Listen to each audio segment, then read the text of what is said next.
Okay, recording now. Fab. Wonderful. I'll keep an eye, Pete. If anyone else is joining, I'll just let them in. It's fine. Excellent, thank you. Well, good morning, everybody, to this wonderful Monday morning. It's bright and sunny here in the northeast. Hope it is where you are. Thank you all, firstly, for joining. I know you're all really busy, but it's a subject we do need just to kind of get some clarity on. So basically, today, after some recent events, we thought it would be a great idea to do a session on SODANs, and for people who are new to insurance, that's a statement of demands and needs. So it's really important actually to get this right. It is an FCA requirement, it's something that we need to do, but basically it's there to protect the client as much as it is to protect you guys as brokers, and that's something that we want to kind of get across today is, you know, the consequences of what happens when your SODAN isn't adequate, it's incomplete, or, you know, for a file audit reason, it's actually not even in your file as evidence, it's been sent to your client.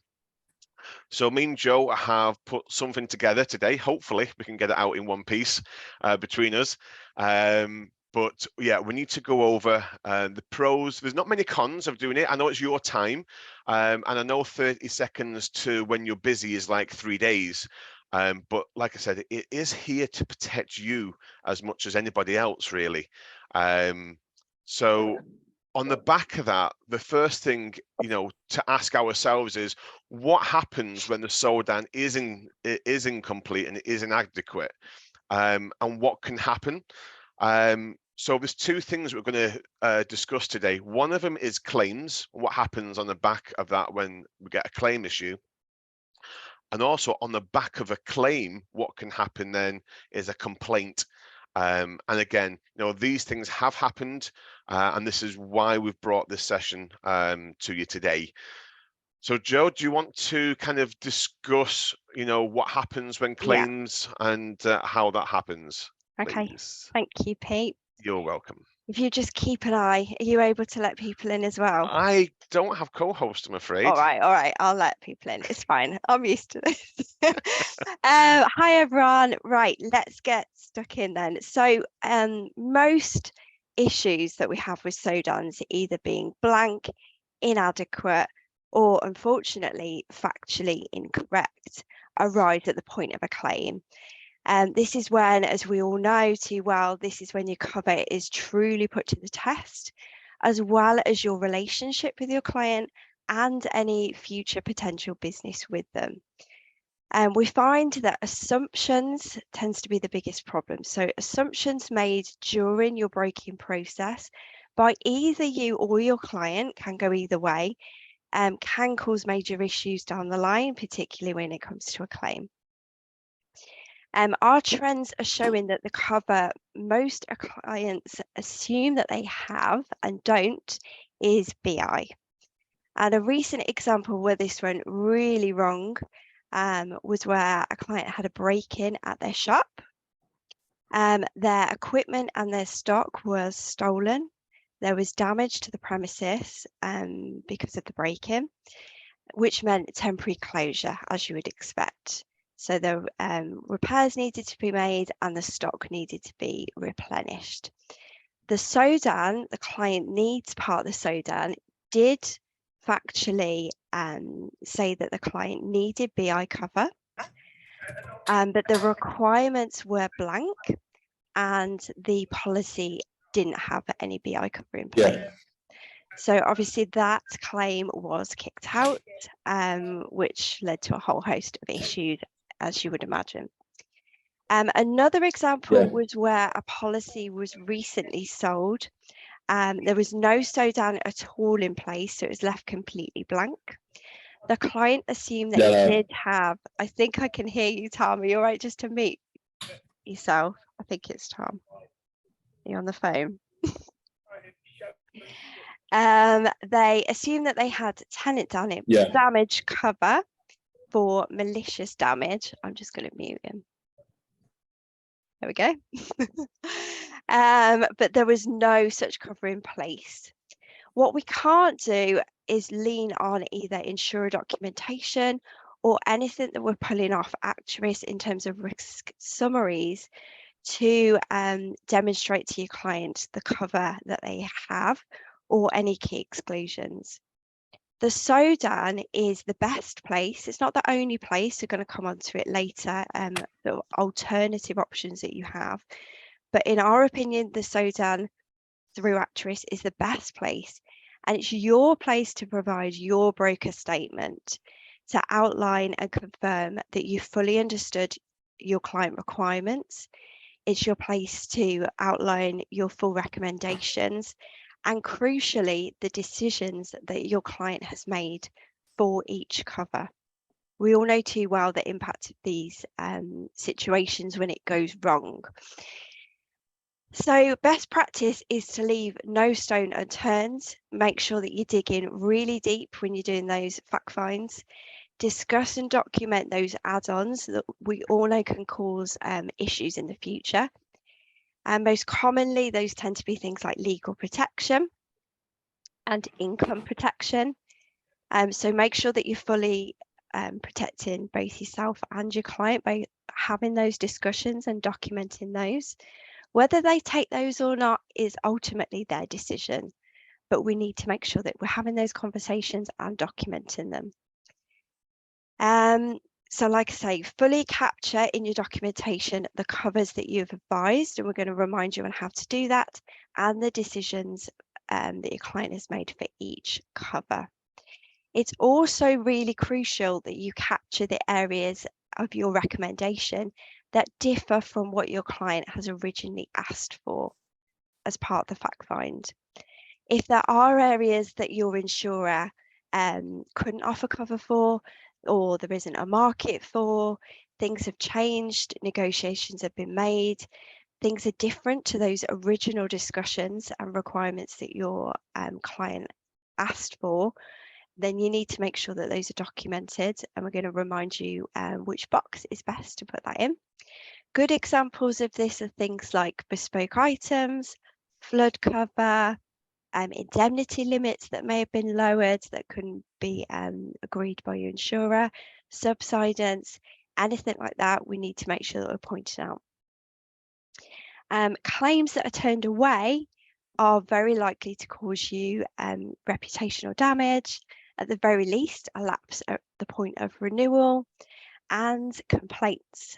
And I'm going to hand over to Pete now, who's going to talk briefly about the complaints side of it. Thanks, Joe.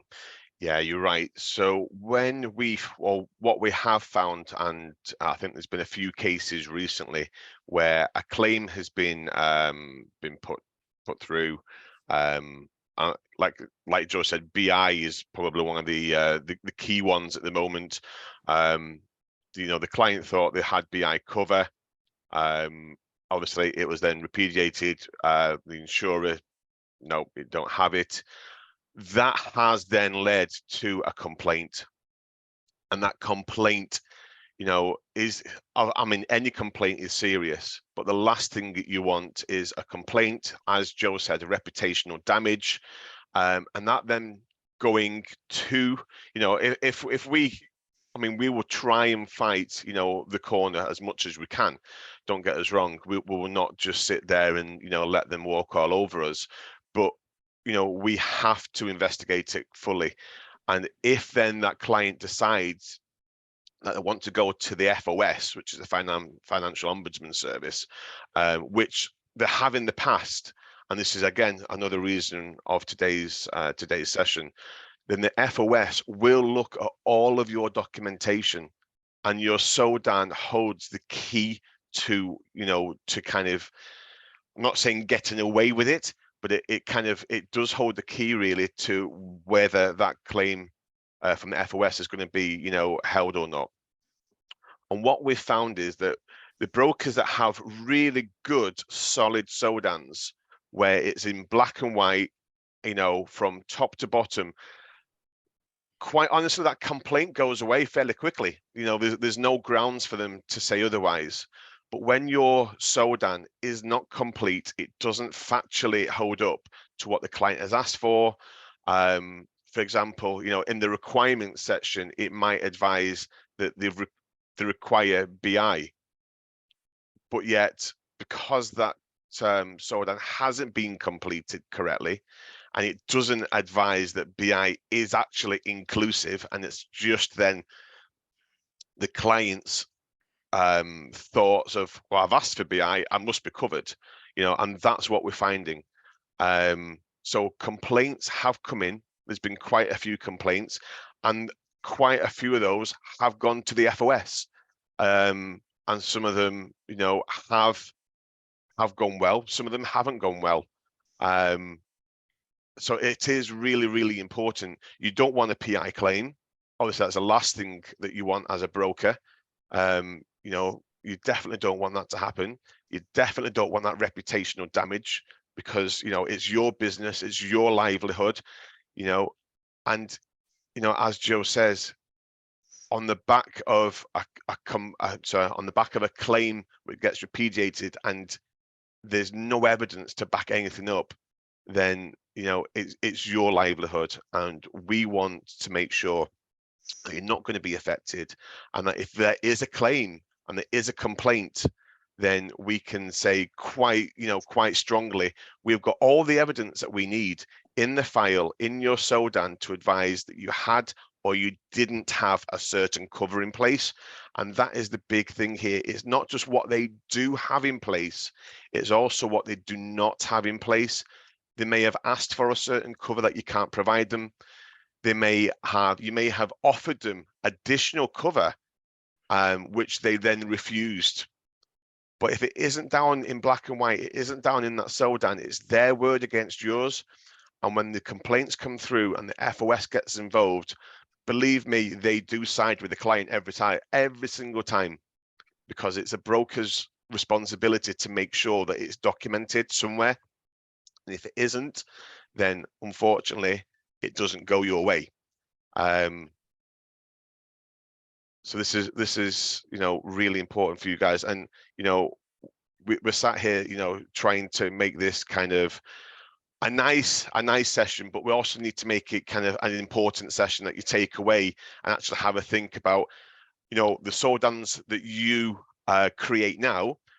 If you had to use that SODAN as evidence, would you be happy sending it to the FOS? Would you really be happy, sending it to the FOS to say, well, this is my evidence? If you was to take it, and I always say this in my training, if you was to use that in court, would you really rely on that SODAN in court as evidence that you've explained that to your client?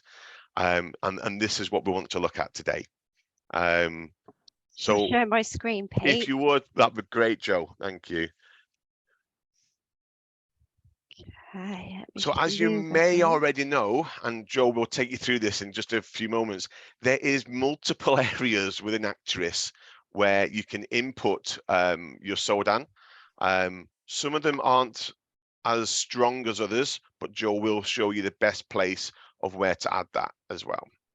Okay, right. Hopefully everyone can see my screen. So the client requirements screen that we're talking about, which is the best place to capture your SODAN, you will probably know by now that you will see it's 3 different points throughout Actress. And I just want to be clear, and we have got some newer members of staff, so I just want to be clear as to where those 3 areas are and what our expectations are for those 3 screens. So let's just take it back to basics to start with, and then we'll go through the 4 boxes with Pete. So client level then, as anyone that knows that's been through training with me, so this is client level.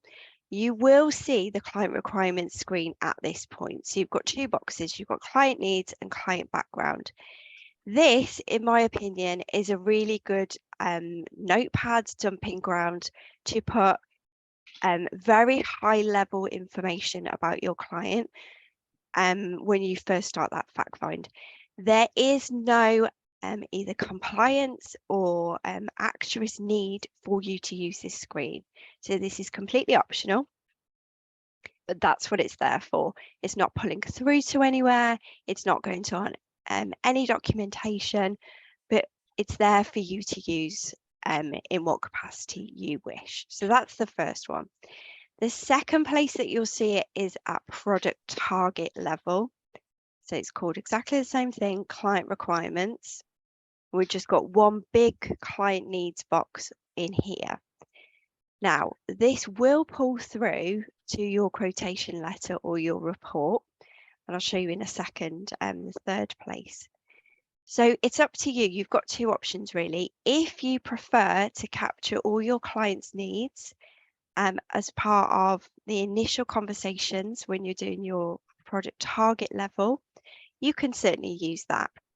There is nothing wrong though with, again, not using this screen at all and just putting everything in to the third and final level, which is what we need from you from a compliance point of view. So the final place you'll see it is at insurer level. Again, client requirements. So if you don't want to use the first two, absolutely fine. It makes no difference to us at all. This is the third and final place where you will see it. So when you're on your insurer, client requirements, you've then got your needs and the three follow-up boxes, which we're going to talk about in a minute. But this is the page where we need it to be. But if you don't want to use the other two, absolutely fine. We're now going to go through this screen in quite a lot of detail. Pete's going to outline what his expectations are, what he's looking for on an audit, and I'm going to just sort of navigate through and show you some of the functionality. And then we've got an offering just to try and make your life a little bit quicker and easier at the end. So shall we start with client needs, Pete? Brilliant, yeah. So going through some audits in the past, what I have seen in this box is literally, something as basic as client requires van insurance. Something literally kind of that simple, that basic.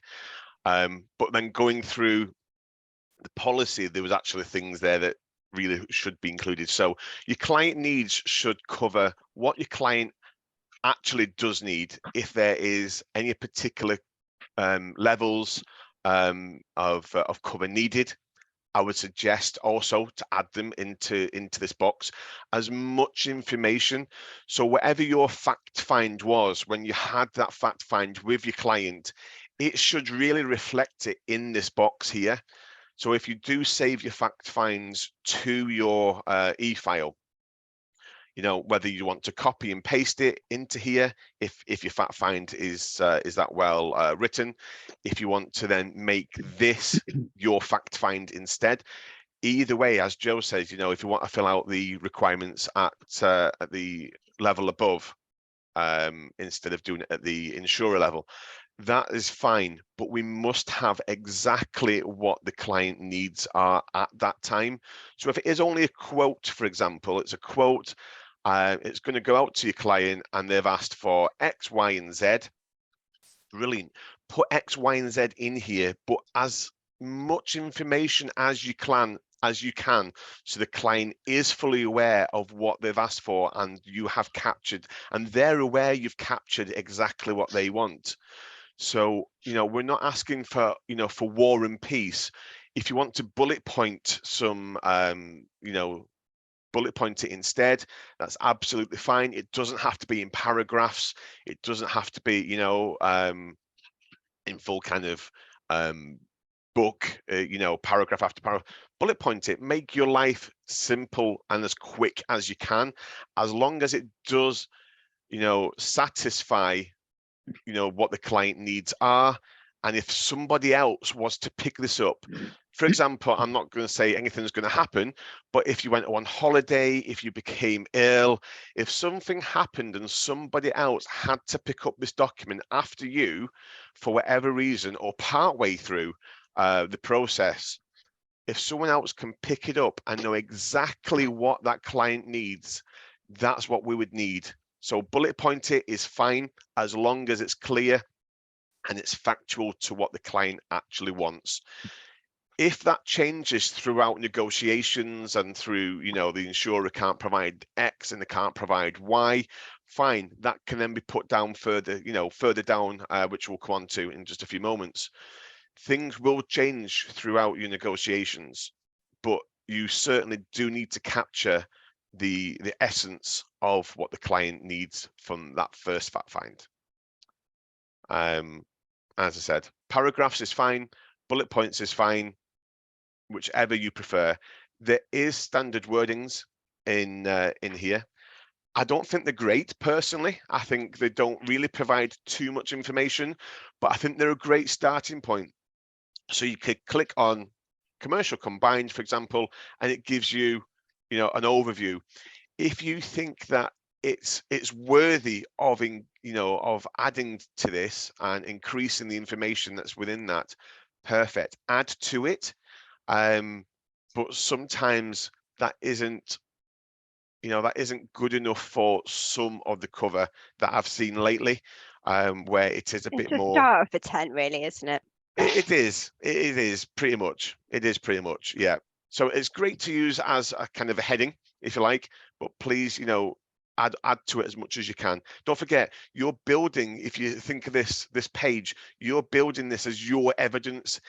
So if you was to ever go to court or the FOS ever asked for your file, this is your get out of jail card. So whatever you can put in here, put it in. And I know, like I said, 30 seconds is a long time when you're doing 50 million things at the same time. But that 30 seconds could be a life changer from, the FOS going one way or another, or a complaint being stopped at the very first hurdle instead of even getting down to the FOS.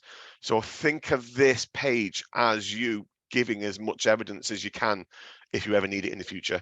So that's that first part of client needs. Shall I just talk about standard wordings for a sec? Okay. Yeah. We have got the opportunity, if you have got your own template, maybe on Word, you've got your own documentation, you've got paragraphs that you know that you use as a starter for 10 yourself, and then maybe add in some bespoke facts and figures for your client. We have got the opportunity for you to have your own client needs standard wordings in here. Well, we can do it for both boxes, client needs and basis of recommendation. So I'm more than happy if you want to copy and paste those onto an email or send me your Word documents. You can all have your own standard wordings and we can build those in just to help save you a little bit of time. I know it's not a huge amount of time saved, but it's something. So have a little bit of a think about that. If you want to take us up on that, just by all means, ping us an email. Excellent. Shall I just fill this in? Okay, basis of recommendation. Yeah, this is a great one. I love basis of recommendation. It is, again, this is the key part now of why. Now, again, what I see here quite often when we do audits is it's the cheapest quote available, which might be your basis of recommendation, but again, that's not really going to help you when there's a complaint come through. Is the cheapest the best? Does it provide the best cover for what your client needs were? So, when I see that time and time again, and I see it multiple times from the same broker where every single quote is the cheapest available. Now, don't get me wrong, we all know that, a lot of the clients, want the cheapest available. Fine. But does that really fulfill what the client needs? And I say this in the training quite often, where you might use, for example, Accelerant or Accredited. And yeah, they might be the cheapest available, but actually for an extra 30, 40, 50 pounds, they could go to AXA, Aviva or somebody else that actually provides a much better cover all in all. But it isn't the cheapest, but actually for that small difference, it would be the better the better cover. Why not explain that in your basis of recommendation? If they went for a full complaint and they said, well, it was the cheapest, but actually it wasn't the best, that's not going to hold up. You know, you're leaving yourself open here. So again, as much information, and again, it doesn't have to be War and Peace, but your basis of recommendation is really important. Why have you gone to that market? You know, if you've gone to a single market because that's all you've got, you know, advise them, you know, this is the only market. If you've got an offshore market, but actually there is a UK insurer, advise them, you know, although this might be the cheapest, there is an alternative. It's slightly cheaper, you know, it's extra £50. You know, I would recommend that you go with the UK insurer for an extra £50, but the quote I provided is the cheapest one. What would you like to do? You know, show that conversation as well in your documentation. Basis of recommendation needs to really fulfill the reasons of the client needs. So it has to reflect it. So it's really important. So whatever is in that first top box in your client needs, that your basis of recommendation is reflecting that. It gives you the limits that you've asked for. It provides you the cover plus some. You know, this is why I've recommended it. You know, again, you know, when you go through the quote stage, that might change when it comes to actually, you know, getting down to the nitty-gritty, wanting to incept a certain cover where the client says, actually, this has changed, that's changed, you haven't quite got that right. You know, this will be a work in progress until you come to your final, but it does need to be updated throughout that duration. So if you do send a revised copy, you know, make sure that you actually send a revised copy, because what we have seen in the past is they will send a copy of the SODAN, the quote letter, again with the documents, and you can see through the policy that things have changed, but actually the SODAN hasn't. You know, there's no conversations, there's nothing to say why it's changed, what's gone on. The client has asked for this, or you've advised them to increase levels because of the other. You know, this is the point where it needs to be done, and it's so important. It doesn't always have to be in this format, in this place, which we'll come on to in a little bit, but we need to explain it somewhere. This is, as Joe said, the best place that we would recommend because it forms part of your letters. Now, I know some of you don't always use our letters from actuaries, which is fine. But if you still use the same basis of how this should be set out, then that's all we're asking for. But your basis of recommendation and market selection is really important, more so for the complaints that are coming through and the FOS asking a lot of questions surrounding, well, actually, you know, as a broker, have they done this? Have they done that? You know, so when we get asked these questions and there's no evidence to say otherwise, it's a really tough conversation to have. So that's why it's so important. Okay, box 3 then. Covers recommended but not taken up by the client. So this box and the one below are actually just as important as the first two boxes. So covers that you recommend but not taken up. It's okay having a conversation with your client to say, oh, do you know what? I think you should have X and Y because of this reason. And they go, nah, it's too expensive. Oh, I'll think about it. Please, for the same reasons I've already mentioned, it's your word against theirs. If they say, oh, no, you told me this and you told me that, and I presumed this and I presumed the other. If you've recommended anything to a client and they've not taken it up for any reason, it must be advised. And this is for your protection now, because I've seen this so many times with so many complaints. And, you know, I've had so many kind of conversations with clients where they've said, yeah, but he told me it would be, and going back to the client needs, where in the client needs, it stated, you know, oh, this is what they need. But actually it wasn't what the client has actually taken because of cost, because of whatever other reason.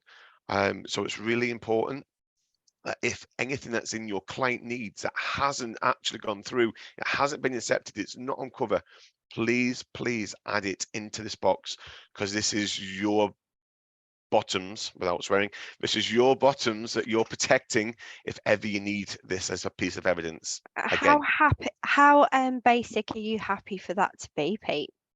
again, it could be bullet pointed. If you want to, write it in a paragraph, fine, it's absolutely great. If you just want to list something such as cyber cover not taken up, it could be because of the client said it's too expensive. Put it in there, cyber taken, too expensive. You're happy with that? That would cut it, yeah? That would cut it, and when you send this to your client, they can see, that it's on there in black and white. If they came back in 3, 4, 5 months time, for a claim, for a complaint, and have had this document, they've got no grounds then. They've got absolutely zero grounds. If it's in here, there's nothing they can say otherwise. If nothing's here, yeah, they've got every ground to make a complaint. Should we just confirm what the advice is if your client hasn't made those decisions at the point when you're creating your quotation letter? Yeah, so if at that point, you are still in negotiation, you're still going back and forward, you haven't really got it, a simple, at quote stage anyway, would be client to confirm. Yeah. So something that simple, you know, to be confirmed by a certain date. If there's a certain date, it needs to be done. Client to confirm is perfect. Again, as long as you then send an edited version after that, where the client has or hasn't then confirmed, Or you you might, put it in your inception letter or email. or you put it in your inception letter or your email, absolutely. You may even want to, and I have seen this happen, you may even want to ask for your client to send you this back, to initial next to it that actually, yeah, if you've sent them covers that have not been taken, that you've advanced, that the client has then signed it and returned it to say, yeah, I have not asked for this, or this is something that's not going to be covered. Whichever way you want to use it to whichever advantage you can think of. I don't have all the right answers. You guys work with us day in, day out. Whichever works best, whichever is easier and quicker for you, fine. Client to confirm, I'm happy with, as long as you then send a Follow it up. new one after to say, well, this is what you have confirmed. That's fine. Covers requested by the client and not provided. This is so important. What has This doesn't happened? get filled out. Say again, sorry, Joe. This doesn't get filled out either. This very, very rarely gets filled out, and again is so important. I've seen this very recently where the covers requested were certain limits, 2, 5, 10 million, but actually the policy only provided part of that, maybe even half, for whatever reason, whether it came down to cost in the end, whether it came down to something else. It was just because the insurer couldn't provide it. There was no explanation, but actually this box should then be used. So if your client needs, and your fact find was they needed £10 million liability, whatever it is, and you can only provide them 5 or 2 or 1, whatever, it needs to go into this box. Again, you're covering yourself. We put flood exclusions or limited perils in there. Perfect. Yeah, absolute. Brilliant, Lisa. Yeah. So anything at all which, has been requested, but it's not provided. It could be because they're in a flood risk area. It could be that for whatever reason, they've asked for terrorism and they're in an area where an insurer just goes, no, sorry, it's not, it's not going to be covered by us. So it could be anything at all which you can think of, or is refused either by the insurer or whatever else. There's a change in cover, whatever. Please use this, because again, from complaints that have come in, sorry, do we have to include the reason in the same box? Oh, so the reason why we've got 5 rather than 10? Yeah, absolutely. As much information as you can. So if you want to bullet point it, again, if you want to put it into a paragraph, whichever you find easier and quicker, but it's always a good reason of why you haven't been able to do, because it Could just put in insurer declined or insurer declined, insurer limits, whatever it could be. Yeah, absolutely. But as long as you're putting at least something in here to advise the client in black and white, actually, you've requested this, we haven't been able to provide it to you, or we have, but there's a lower limit, or you have, but there's a flood risk, you're in the flood risk area and the insurer's kicked back. Either or, but this is just as important as the other 3 boxes in this page. I can't stress that enough, because as I mentioned at the beginning, the amount of complaints that have come through, which we could have quite quickly, if it was in here, kicked back, have gone further. They have gone to the FOS, and it's not nice when you have these complaints. It's more stress on you guys. You don't need that stress. You've got enough stress as it is. You're busy enough as it is, just trying to get your new business in, trying to get your renewals done on time. You don't need the stress of then having to deal with complaints and the FOS, and worrying at night thinking, is it going to go my way? Is it going to go the client's way? Why go through it? Spend that extra 30 seconds per box. So, a couple of minutes to fulfill this, knowing that if you ever had any incidents, you've covered yourself. And this is why we're bringing this to you, because it's about you. It's about covering yourselves. Like I said at the beginning, it is an FCA requirement. We have to do this, but why not make it so you are concreting yourself for any issues in the future? Okay, I've pulled through a letter just for any newer members of staff, just to show exactly how this pulls through, and the boxes, just to show you there. So you can see there, that's box 4, box 3, box 2, and there's the initial client needs. It will also pull through to reports if you use those rather than the letter. Is it worth us just confirming, Pete, if you don't use the letters, what the advice is? I know you touched on that before. Yeah, thanks, Joe. So if you don't use our letters, then it's the same as any other. If you use your own letter templates, fine, absolutely fine. You may want to build up, over time, your own Word documents where you can, copy and paste and then kind of, edit as needed. You may just want to do it manually. So if you've got your own letter templates, fine, as long as you are adding all of those 4 boxes, and it could be all in one paragraph. You don't have to split it out, per se. You could have one big paragraph which fulfills the whole of those 4 boxes. If you don't use our templates, that's fine. Some of you may not even use a letter as such. They may just use an email. And again, if you just put that information into the main body of your email, where it's clear and easy for the client to see and read it, whether you want to highlight it, would be great. If it's quite a long email, that's fine. But it doesn't have to be on our templates in this format. You can use it in any way you want. Bullet points, paragraphs, in emails, in your own letters is fine, as long as you are fulfilling those 4 sections. It doesn't matter. And if you're not sure whether it's adequate, I probably recommend just pinging it over to Pete, just to have a look through and say, would this cover me? So if you're not sure, get it checked before you send it, before you change formats. Right, I think it's worth me just confirming the quick ways to get things into the electronic file.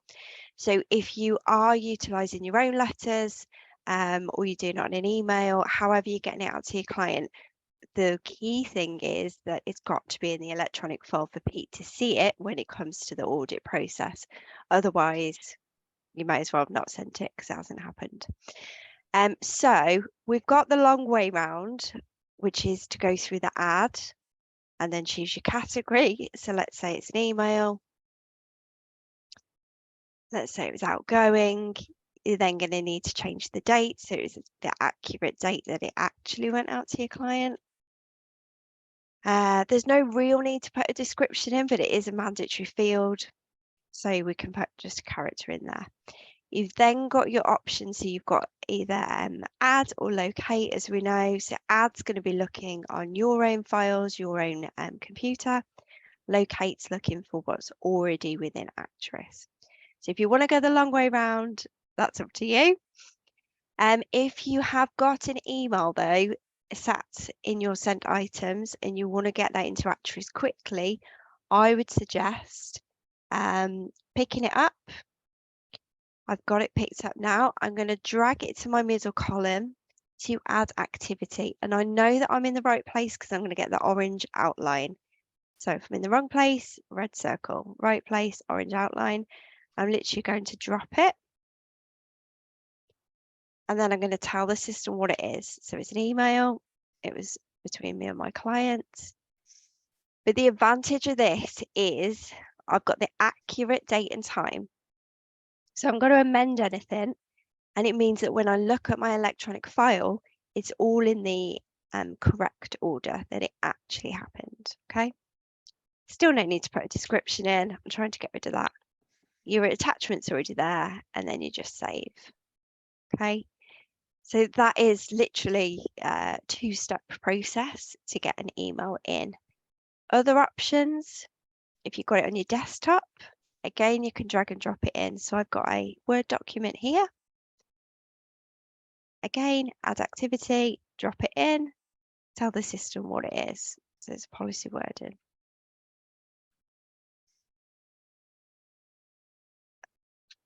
Save. Yeah. Your other option, let's go back to our letter. And I'd hope you'd all know this by now, but I am going to show you anyway. Anything within Microsoft, so Word, Excel, PowerPoint, you will have your Actress plugin. Upload as activity. You've got your options as Word or PDF. And then it will try and save it to the client that you've got open. So just make sure if you've got multiple clients open, as we all know we do, that you've got the right one, and then save. And that's it. You don't have to go the long way round. You have got shortcuts there. The key thing, if you're sending things out on email and you're not using our letters, is to make sure you drag and drop in everything into the e-file so Pete can clearly see quickly when he's doing his auditing what you've outlined to your client. Okay. Last part of the session then, before we open for any questions, we have got, is it a couple of examples, Pete? 2 or 3? I've just got the one. I've just actually cut it down to the one example. We actually just got a question there from Lisa asking, can you drag and drop into the add button at the bottom of that as well? Yes, yeah, you can do. Thanks, Lisa.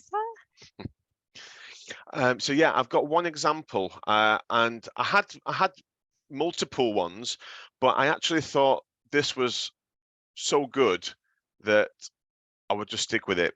Now, I'm not sure. I can't actually see if this is an actual SODAN that's gone out to a client, and I'm just looking around the screen to see if they're actually on today's session or not. I can't quite see. I don't think they are. But because I might recognise it if it is them.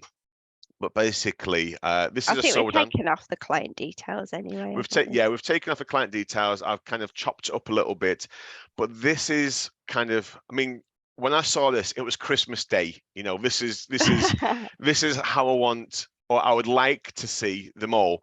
And I know that's never always going to happen, but this was so good, I thought I had to use it. Am I okay to share my screen? Yeah. Yeah, I've taken mine off. You're fine. Perfect. Thank you. Oh, it says I can't. It says host disabled participant screen sharing. Email it to me and I'll share it. Yeah, I will do. Thank you. Or I can make you host either. Whichever is easier. There you go. Oh. I've made you host. You can share. That's very kind. Thank you. Right. So bring that down.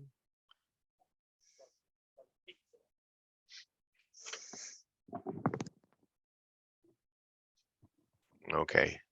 Yeah, I can see that You can perfect. see that, perfect.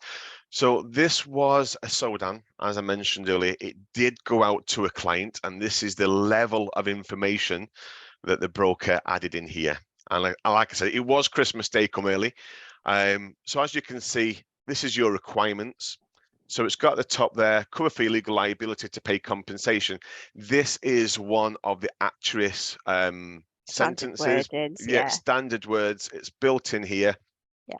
So a few of these they've kind of clicked on, so they've got that in there. What they've then added to this is the insured's name. Doesn't have to do, but it's fine. It's in there. What the business is, what they do, what the business address was, but then what they have added here is their sums insured. So Really nice. this is perfect. You can see exactly, real quick glance here of everything that the client is looking for in their requirements. It's absolutely perfect. So there's no question at all of what they want, what the client wants, and if the client then ever disputed this in the future, they've got absolutely zero comeback. Moving on from that, the personal recommendation and market selection. And again, you know, they've used kind of both a paragraph and multiple bullet points in here, but reason for recommendation is a bespoke policy to the type of the business that you are. So it already advises, it's not, you know, something standard. The policy is also designed to be changed when you need it. Fantastic. It's letting them know absolutely what, you know, the whole recommendation. Moving on from that, it then bullet points the reasons. So it gives an extension to cover money as requested, which is great because it's already then covered it further down. The policy is covering the business computer equipment. Everything in here is as it should be. It's absolutely brilliant. Risk details used to obtain this quote are attached under the statement of fact and/or schedule. And then he explains, now I have kept the data the same as you advised, there was no change. However, I would then recommend that you check the attached. So again, is explaining absolutely everything all the way through. Is then even added business practices. So, you know, it's just a little extra as well. So if this was ever called upon from FOS, or as I always say, in a court, you know, absolutely he's nailed this on his head. And then really importantly, covers recommended but not taken up by the client. So he's got EL on here, he's got cyber on here, he's got all risks, Yeah. and then he's got covers requested by you but not provided, none. You know, so he's actually filled that out. There's none there at all. And I know a lot of you are probably sat there thinking, oh my God, I've not got time to do all this. You know, it doesn't have to be as kind of data intensive as this, but you know, why not? Why not spend the extra couple of minutes? If this was ever needed, as I mentioned earlier, this is absolutely the nail on the head. Perfect. You know, you've got absolutely, as a client trying to, you know, come back and complain about something, or they trying to make a claim, they know exactly what covers they've got and what they haven't got. They know that they've been told of EL on cyber. So if they ever said, oh, you told me it was included, it wasn't, oh, hang on, somebody to admit. So if somebody told you, oh, you said to me it was X, Y, and Z, and it wasn't, it was only a Z, you know, you've got that in black and white. And why wouldn't you do that? Why wouldn't you cover yourself in this way? You know, I mean, I don't know if anybody wants it, but at the end, if anybody wants me to send them this, I can do. Just drop me an email later, and I can send this out. So you've got this just to see Emily's exactly. asked for it. Yeah, perfect. So if you did want it, by all means, let me know. I'll get this sent out to you. I'm not saying that, like I said before, you know, I'm not saying you have to do it, you know, with as much detail. It's just to demonstrate, isn't it, really? It's just to demonstrate, but you know, this is absolutely bang on the money. It really is. And this isn't something that I've mocked up either. This is a genuine SODAN, and every one of their SODANs that get sent out is to this level of information as well. It really, really is. It's great. Okay. Right. Shall we open for questions then? Yeah, See if just anyone's got anything to ask either of us before we finish the session. Yep, absolutely. Got a few Drag in and the drop. Does this chat. give the option for PDF, Word, same as plugin? If you're dragging and dropping in a email, or I suppose a Word document, you mean? Right, let's just try it. I think it would already need to be saved in the format that you want it, but I will just double check. I know you can't see my screen, but I'm just checking for you. Yeah, it needs to be already in the format that you'd like it to be in. Does that help, Mark? So that's Emily, Mark. And again, Mark, you know, if you are sending out documents, and anybody really, if you are sending out your quote letters, your renewal letters to your clients, I would always advise to send them as a PDF anyway, and not in a Word document. So, you know, hopefully if you have sent it, it should already be in PDF format if you're then going to drag and drop it back in. Yeah, exactly. Can we delete a file if we add one by mistake onto the e-file? Let me show you your options. So it's a good question. Let's bring this back up. Let's go back to our e-file. Okay, so in Actress, there isn't a true delete on any area of the system, not just the electronic file. But of course, there are going to be times where we add things to the wrong client or the wrong file, etc. So you have got the option to clean it up. So if you go onto right click, and then you go onto hide activity, it asks for a reason, but I mean, most of the time it's going to be added in error. Doesn't really matter which one you choose from there. No one's going to be looking at that. And then it will hide it for you. But you have always got the option to view hidden activities if you remove the wrong one.